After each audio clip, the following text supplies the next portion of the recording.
Spray দিয়ে colour করে বাট্টুর গেঞ্জিটা নষ্ট করে দেবো, একদম গেঞ্জিটার অবস্থা খারাপ করে দেবো। এই তো স্প্রে করা শেষ, যাই আজকে আর্মির ইন্টারভিউ আছে, তাড়াতাড়ি করে যাই, তাড়াতাড়ি যাইতে হবে।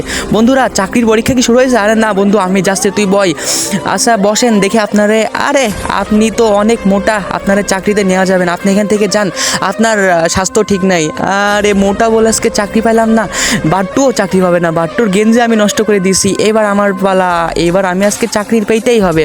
এখানে একটা সাইন। আরে আপনি তো হাইটে অনেক ছোট, আপনারও চাকরি দেওয়া যাবে না, এখান থেকে যান। হাইট ছোট বলে আজকে চাকরি পেলাম না, এখান থেকে যাই।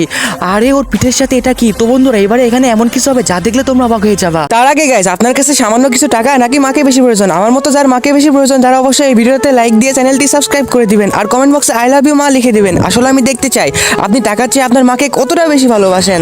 আরে আরে আপনার গেঞ্জি আমার অনেক পছন্দ হয়েছে, আসেন আসেন, আমি আপনাকে চাকরি দিয়েছি। ইয়ে চাকরি পেয়ে গেছে। আরে ওর কি হয়ে গেল এটা?